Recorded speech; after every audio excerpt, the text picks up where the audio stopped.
नमस्कार दोस्तों, सबसे पहले आप सभी का मेरे टिप स्टूडियो में स्वागत करता हूं। आज के इस वीडियो के माध्यम से मैं आपको DECE जिसका फुल फॉर्म है diploma yearly childhood care of education, जिसे आप NTT कहते हैं, उसका ऑनलाइन एडमिशन फॉर्म कैसे फिलअप कर पाएंगे वह इस वीडियो के माध्यम से मैं आपको आसान शब्दों में सिखाने वाला हूं। जानकारी अच्छी लगे तो इस वीडियो को जरूर लाइक करना, और आपको इस कोर्स से संबंधित किसी भी प्रकार की जानकारी चाहिए तो आप मुझे कमेंट के जरिए बता सकते हैं। अब आपको क्या करना है, सबसे पहले आप अपने मोबाइल में या अपने पीसी में किसी ब्राउजर को ओपन कर लीजिए। जैसे कि मैं इस वीडियो में गूगल को ओपन कर लेता हूं। जैसे गूगल को ओपन कर लेता हूं तो ये जो सर्च बार है इसमें आपको टाइप करना होगा इग्नू, टाइप कर लेंगे। उसके बाद आपको सर्च पर क्लिक कर लेना है। जैसे आप इग्नू टाइप करके सर्च पर आप क्लिक कर लेंगे तो आपके सामने इस तरह का एक इंटरफेस खुलकर ओपन होगा। अब आपको क्या करना है, अब आपको फर्स्ट वाली लिंक पर क्लिक ना करके, ये आप देख सकते हैं इस लिंक पर आपको क्लिक नहीं करना है। सबसे पहले आपको स्क्रॉल को डाउन कर लेना है। स्क्रॉल को डाउन करने के बाद आप देख सकते हैं इग्नू एडमिशन .समर्थ.edu.in, इस पर आपको क्लिक करना होगा। जैसे आप इस वेबसाइट पर आप क्लिक कर लेंगे तो आपके सामने इस तरह का एक लॉगिन पेज है, वो आपके सामने ओपन हो जाता है, जैसे कि आप वीडियो में देख सकते हैं। अब आपको सबसे पहले इसका एडमिशन फॉर्म पढ़ने से पहले इसकी लास्ट डेट आप एक बार देख लीजिए। Last date for submission of application 15 July 2025, यानी कि इसकी जो लास्ट डेट रहेगी 15 जुलाई 2025 रहेगी। लेकिन मैं आपको बता दूं कि इसकी डेट में कोई किसी भी प्रकार की बढ़ोतरी की जाती है तो आपको सबसे पहले इसी चैनल के माध्यम से बता दिया जाएगा। तो दोस्तों, अब आपको क्या करना है, यदि आपने पहले से इग्नू पोर्टल पर अकाउंट क्रिएट कर रखा है तो आप डायरेक्टली लॉगिन हो जाइए। लेकिन आप इस वेबसाइट पर पहली बार आ रहे हैं तो सबसे पहले लेफ्ट साइड में आप देख सकते हैं click here for new registration, इस पर आपको क्लिक करना होगा। जैसे आप न्यू रजिस्ट्रेशन पर आप क्लिक कर लेंगे तो आपके सामने स्टूडेंट रजिस्ट्रेशन फॉर्म है, वो आपके सामने ओपन हो जाता है। अब आप देख सकते हैं सबसे पहला ऑप्शन है user name, user for login, यानी कि आपको अपना लॉगिन करने के लिए यूजर आपको क्रिएट करना होगा। तो सबसे पहले अपना यूजर नेम क्रिएट कर लीजिए, जो आप अपने हिसाब से रख सकते हैं, ठीक है। उसके बाद एप्लीकेंट फुल नेम, जो आपको 10वीं रिकॉर्ड के अनुसार फिलअप करना जरूरी है। आपका जो फुल नेम है वो 10वीं रिकॉर्ड के अनुसार यहाँ पर फिलअप कर लीजिए। उसके बाद एप्लीकेंट ईमेल एड्रेस, यहाँ पर अपनी ईमेल एड्रेस फिलअप कर लीजिए। री एंटर एप्लीकेंट ईमेल एड्रेस, वापस कंफर्म ईमेल एड्रेस आप फिलअप कर लीजिए, यानी कि जो ईमेल एड्रेस यहाँ पर फिलअप की है वो ईमेल एड्रेस यहाँ पर वापस फिलअप कर लीजिए। उसके बाद पासवर्ड यहाँ पर क्रिएट कर लीजिए, फिर कंफर्म पासवर्ड वापस फिलअप कर लीजिए। उसके बाद मोबाइल नंबर यहाँ पर फिलअप कर लीजिए, वापस री एंटर मोबाइल नंबर फिलअप कर लीजिए। उसके बाद आपको क्या करना है, ये जो कैप्चा कोड है, ये कैप्चा कोड फिलअप करके आपको रजिस्टर, इस पर आपको क्लिक करना होगा। जब रजिस्टर पर आप क्लिक कर लेंगे तो आपका you account is create successfully, यानी कि आपका जो अकाउंट है वो क्रिएट सक्सेसफुली हो जाता है। Please log in and apply in program. अब आपको क्या होना है, लॉगिन होना है, जिसमें आपने जो यूजर नेम क्रिएट किया था वो यहाँ पर फिलअप कर लीजिए, पासवर्ड फिलअप कर लीजिए और ये कैप्चा कोड फिलअप करके आपको लॉगिन, इस पर आपको क्लिक करना होगा। जैसे आप लॉगिन हो जाएंगे तो आपके सामने इंपॉर्टेंट इंस्ट्रक्शन, जो दिशा निर्देश है वो एक बार आप पढ़ लीजिए। उसके बाद आपको क्या करना है, सबसे पहले स्क्रॉल को डाउन कर लेना है। स्क्रॉल को डाउन करने के बाद राइट क्लिक करना होगा। जैसे आप राइट क्लिक कर लेंगे तो आपको क्या करना है, सबमिट, इस पर आपको क्लिक करना होगा। जैसे आप सबमिट पर आप क्लिक कर लेंगे तो अब आपके सामने आपकी जो पर्सनल डिटेल्स है वो फिलअप करने का आपसे रिक्वायर किया जाएगा, जिसमें सबसे पहला ऑप्शन है आपका नाम, जो आपने फिलअप किया था, ठीक है। उसके बाद मदर नेम, आपको ये जो रिकॉर्ड है वो 10वीं रिकॉर्ड के अनुसार फिलअप करना जरूरी है। मदर्स नेम फिलअप कर लीजिए। गार्जियंस रिलेशन, यहाँ पर अपना, यदि आप अविवाहित महिला है तो आपको फादर सेलेक्ट करना होगा, यदि आप विवाहित महिला है तो आपको हस्बैंड सेलेक्ट कर सकते हैं। जो भी आपको सेलेक्ट करना है उसे सेलेक्ट कर लीजिए, ठीक है। उसके बाद गार्जियंस का नाम फिलअप कर लीजिए, डेट ऑफ बर्थ फिलअप कर लीजिए, कैटेगरी सेलेक्ट कर लीजिए, जो भी आपकी कैटेगरी है। यदि आप जनरल कैंडिडेट है तो आपको अनरिजर्व सेलेक्ट करना होगा। यदि आप एससी कैंडिडेट है तो आपको एससी सेलेक्ट करना होगा। एसटी कैंडिडेट है तो एसटी, ओबीसी क्रीमिलियर कैंडिडेट है तो आपको ओबीसी क्रीमिलियर, यदि ओबीसी नॉन क्रीमिलियर है तो आपको ओबीसी नॉन क्रीमिलियर, यदि आप ईडब्ल्यूएस कैंडिडेट है तो आपको ईडब्ल्यूएस सेलेक्ट करना होगा। जो भी कैटेगरी है उसे सेलेक्ट कर लीजिए। उसके बाद आपकी जो जेंडर कैटेगरी है उसे सेलेक्ट कर लीजिए। यदि मेल है तो मेल, फीमेल है तो फीमेल। उसके बाद सिटीजनशिप ऑफ कंट्री, यानी कि आपकी जो कंट्री है वो ऑटोमेटिकली आ जाती है। उसके बाद आपका एरिया रूरल है या अर्बन है या ट्राइबल है, जो भी है उसे सेलेक्ट कर लीजिए। यदि आप ग्रामीण से है तो आपको रूरल सेलेक्ट करना होगा। माइनॉरिटी सेलेक्ट कर लीजिए। यदि आप अल्पसंख्यक है तो आपको यस करना होगा। यदि आप अल्पसंख्यक नहीं है तो आपको नो सेलेक्ट करना होगा। उसके बाद आपका अपना जो भी धर्म है उसे सेलेक्ट कर लीजिए। धर्म सेलेक्ट करने के बाद आपकी जो वैवाहिक स्थिति है उसे सेलेक्ट करना होगा। यदि आप सिंगल है तो आप सिंगल सेलेक्ट कर लीजिए। यदि आप मैरिड है तो मैरिड सेलेक्ट कर लीजिए। उसके बाद सोशल स्टेटस में आपका एक्स सर्विसमैन कैंडिडेट है यदि आप, तो आप एक्स सर्विसमैन सेलेक्ट कर लीजिए। यदि आप कश्मीरी माइग्रेट है तो आपको कश्मीरी माइग्रेट आपको सेलेक्ट करना होगा। इसमें कोई भी नहीं है तो आपको नॉट एप्लीकेबल पर आपको सेलेक्ट करना होगा। उसके बाद आपके सामने अल्टरनेट ईमेल आईडी, यानी कि आपके इस ईमेल एड्रेस के अलावा एक और ईमेल एड्रेस है तो फिलअप कर सकते हैं।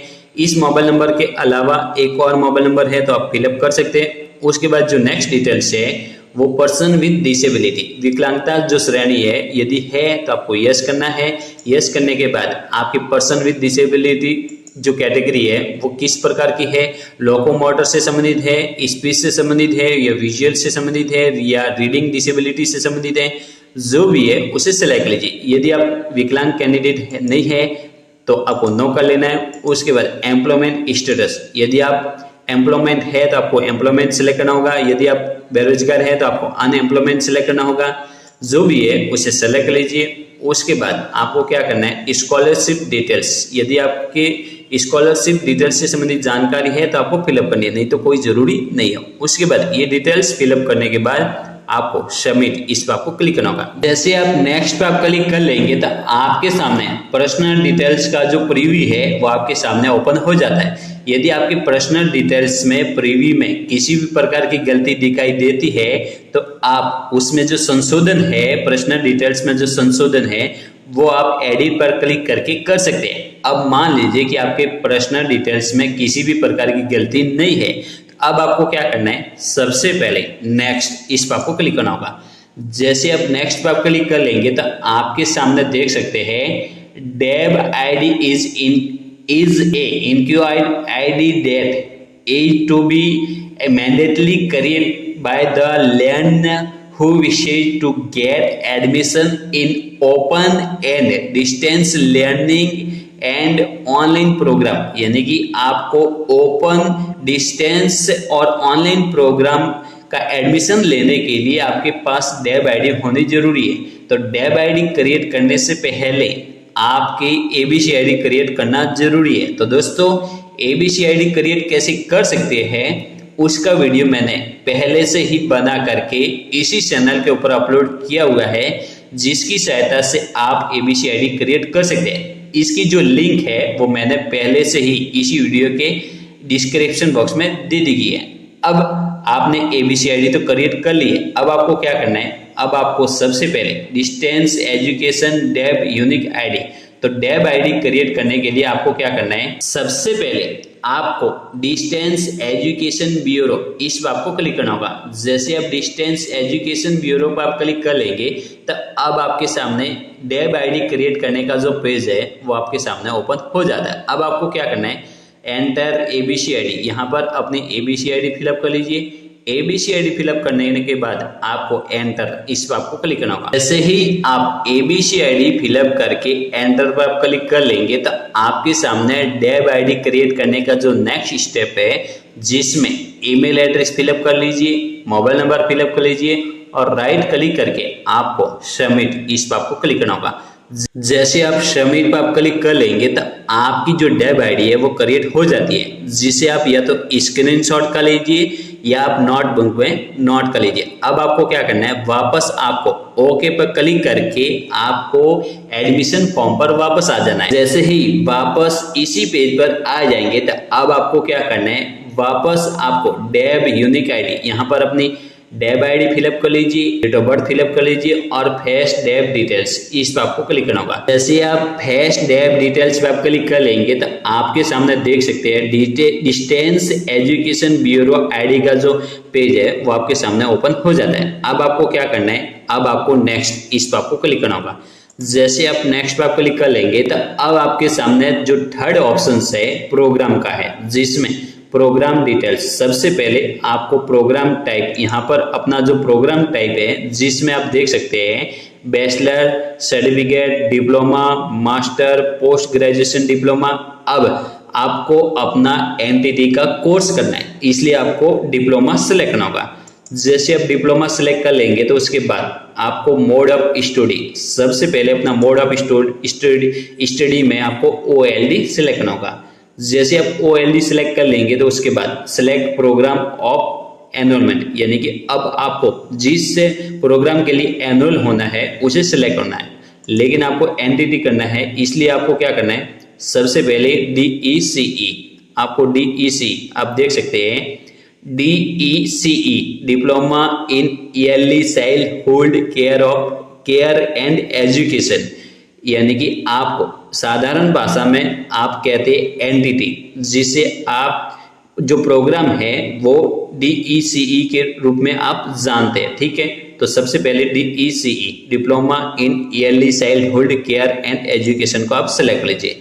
उसके बाद आपका जो रीजनल कोड है एडमिशन के लिए उसे सेलेक्ट कर लीजिए, जिसमें आपका जो भी आसपास का रीजनल सेंटर कोड लगता है उसे सेलेक्ट कर लीजिए। जो भी रीजनल कोड है उसे सेलेक्ट कर लेना है, जो भी है आपके आसपास का उसे सेलेक्ट लेते हैं, ठीक है। उसके बाद प्रोग्राम स्टडी सेंटर कोड, अब आपका अपना जो प्रोग्राम स्टडी सेंटर कोड है उसे सेलेक्ट करना होगा, जो भी आपके आसपास में लगता है उसे सेलेक्ट कर लीजिए। मीडियम, अब आपको अपना जो मीडियम है, किस मीडियम में आप अपना प्रोग्राम पूरा करना चाहते हैं, एडमिशन किस लैंग्वेज में आप ले रहे हैं, तो सबसे पहले हिंदी मीडियम को, हिंदी मीडियम के लिए आप कर रहे हैं तो हिंदी मीडियम, इंग्लिश मीडियम है तो इंग्लिश मीडियम, तमिल मीडियम है तो तमिल मीडियम, जो भी है इसे सेलेक्ट कर लीजिए, ठीक है। Are you already student of IGNOU for other program, तो अब यदि आप पहले से आप एनरोल है तो आपको यस करना होगा, नहीं तो नो, ठीक है। यानी कि आपने पहले इग्नू से कोई किसी भी प्रकार का कोर्स किया है, आपको यस करना होगा, नहीं तो नो। उसके बाद सबमिट, इस पर आपको क्लिक करना होगा। जैसे आप सबमिट पर आप क्लिक कर लेंगे तो अब आपके प्रोग्राम डिटेल्स का जो प्रीव्यू है वो आपके सामने ओपन हो जाता है। अब आपको नेक्स्ट, इस पर आपको क्लिक करना होगा। जैसे आप नेक्स्ट पर आप क्लिक कर लेंगे तो अब आपका जो क्वालिफिकेशन है वो सिलेक्ट करना होगा। तो सबसे पहले रिलेवेटेड क्वालिफिकेशन, यानी कि अब आपको सबसे पहले 10+2 सिलेक्ट करना होगा, ठीक है। उसके बाद आपके 12वीं में क्या क्या सब्जेक्ट थी, यदि आप आर्ट्स से है तो आपको आर्ट्स सेलेक्ट करना होगा, यदि आप साइंस से संबंधित है तो आपको साइंस सेलेक्ट करना होगा, यदि आप कॉमर्स स्टूडेंट है तो आपको कॉमर्स सेलेक्ट करना होगा, ठीक है। जो भी है उसे सेलेक्ट कर लेते हैं, ठीक है। आप आर्ट्स है तो आर्ट्स सेलेक्ट कर लीजिए। उसके बाद ईयर ऑफ पासिंग, 12वीं जो पासिंग ईयर है उसे सेलेक्ट कर लीजिए, जो भी आपका 12वीं पासिंग ईयर है उसे सेलेक्ट कर लेते हैं। उसके बाद डिवीजन, आपका जो डिवीजन है 12वीं का फर्स्ट क्लास का है, सेकंड का या थर्ड का, यानी कि आपका जो परसेंटेज साइड से ऊपर है तो आपको फर्स्ट सेलेक्ट करना होगा, जो भी है आपका डिवीजन उसे सेलेक्ट कर लेते हैं, ठीक है। परसेंटेज, आपका जो परसेंटेज है वो आपको फिलअप करना होगा, लेकिन इसमें आपको कंफ्यूजन नहीं होना है। यदि आपके 50 से ऊपर, यानी कि मान लीजिए कि आपके परसेंटेज 60.60 है तो आपको क्या करना है, 61 सेलेक्ट करना होगा, ठीक है। यानी कि आपको 60.60 है तो आपको 61 सेलेक्ट करना होगा, क्योंकि 60.50 होते तो आपको 60 सेलेक्ट करना होता है, लेकिन आपके 60.60 है, 50 से ऊपर है, इसलिए आपको 61 सेलेक्ट करना होगा, ठीक है। इसमें आपको कंफ्यूजन नहीं होना है। यानी कि आपको मान लीजिए कि आपके परसेंटेज 80.70 है तो आपको 81 सेलेक्ट करना होगा, ठीक है। उसके बाद बोर्ड ऑफ कोड, आपका जो बोर्ड है उसे सेलेक्ट लीजिए। आरबीएसई बोर्ड से है तो आरबीएसई सेलेक्ट लीजिए, जो भी आपका बोर्ड है उसे सेलेक्ट लीजिए, ठीक है। उसके बाद बोर्ड रोल नंबर, यहाँ पर 12वीं के रोल नंबर फिलअप कर लीजिए। उसके बाद NAD यूजर नेम, यदि आपके पास ये नहीं है तो ये इसमें आपको कोई फिलअप नहीं करना है। बोर्ड के रोल नंबर फिलअप करके आपको सबमिट पर आपको क्लिक करना होगा। जैसे आप सबमिट पर आप क्लिक कर लेंगे तो आपके सामने सबसे पहले क्वालिफिकेशन डिटेल्स है उसे एक बार चेक कर लीजिए। चेक करने के बाद नेक्स्ट पर आपको क्लिक करना होगा। जैसे आप नेक्स्ट पर आप क्लिक कर लेंगे तो आपके जो कोर्स है, जो डिप्लोमा कोर्स है, उसके जो सब्जेक्ट है वो आपके सामने आ जाती है, जिसे आप देख सकते हैं, ठीक है। उसके बाद सबमिट पर आपको क्लिक करना होगा। सबमिट पर आप क्लिक करके वापस आपका जो सब्जेक्ट का प्रीव्यू है वो आपके सामने वापस आ जाता है। उसके बाद नेक्स्ट पर आपको वापस क्लिक करना होगा। उसके बाद अपना एड्रेस फिलअप कर लीजिए। एड्रेस फिलअप करने के बाद अपना जो भी एड्रेस है, सबसे पहले आधार से संबंधित जो एड्रेस है वो यहाँ पर फिलअप कर लीजिए। पिन कोड फिलअप कर लीजिए और आपका जो भी पोस्ट ऑफिस है उसे सेलेक्ट लीजिए और सबमिट पर आपको क्लिक करना होगा। जैसे आप एड्रेस फिलअप करके नेक्स्ट पर आप क्लिक कर लेंगे तो आपका जो एड्रेस का जो प्रीव्यू है वो आपके सामने आ जाता है। अब यदि इसमें आप अपने एड्रेस में करेक्शन करना चाहते हैं तो एडिट पर क्लिक करके आप कर सकते हैं। उसके बाद नेक्स्ट पर आपको क्लिक करना होगा। जैसे आप नेक्स्ट पे आप क्लिक कर लेंगे तो अब आपको क्या करना है, अब आपको सबसे फर्स्ट वाले ऑप्शंस में फोटो अपलोड करना होगा। जो नवीनतम पासपोर्ट साइज फोटो है वो यहाँ पर सेलेक्ट करके आप अपलोड कर लीजिए, ठीक है। अपलोड करना है वो आपको 10 से 100 KB के मध्य में। उसके बाद सिग्नेचर अपलोड कर लीजिए, 10वीं की मार्कशीट अपलोड कर लीजिए। फर्स्ट वाले ऑप्शंस में फोटो अपलोड करना है, सेकंड वाले ऑप्शंस में सिग्नेचर अपलोड करना है, थर्ड वाले ऑप्शंस में 10वीं की मार्कशीट अपलोड करना है, फोर्थ वाले ऑप्शंस में आपको क्या करना है, 12वीं की मार्कशीट अपलोड करनी है। उसके बाद में 5 वाले ऑप्शंस में आपको जाति प्रमाण पत्र, जिस भी कैटेगरी से आप आवेदन कर रहे हैं कैटेगरी प्रमाण पत्र अपलोड कर लीजिए। उसके बाद आधार कार्ड अपलोड कर लीजिए, ठीक है। उसके बाद आपको क्या करना है, डॉक्यूमेंट अपलोड करने के बाद आपको नेक्स्ट पर आपको क्लिक करना होगा। जैसे आप नेक्स्ट पर आप क्लिक कर लेंगे तो आपके फॉर्म का जो प्रीव्यू है वो आपके सामने आ जाएगा। फॉर्म का प्रीव्यू चेक करने के बाद आप जैसे आप सबमिट कर लेंगे तो आपके फॉर्म जो एडमिशन फीस है वो आपके सामने पे करने का रिक्वायर किया जाएगा, जिससे आप आसानी से अपनी एडमिशन फीस पे कर सकेंगे। पे करने के बाद आप आसानी से अपना जो फॉर्म का प्रिंट है वो आसानी से डाउनलोड कर पाएंगे। तो दोस्तों इस तरह आप DECE का जो एंटिटी कोर्स है उसका ऑनलाइन एडमिशन फॉर्म भर पाएंगे। तो आपको इस कोर्स से संबंधित या इस वीडियो से रिलेटेड किसी भी प्रकार की जानकारी चाहिए तो आप मुझे कमेंट के जरिए पूछ सकते हैं। Please like and subscribe my YouTube channel. जय हिंद, जय भारत।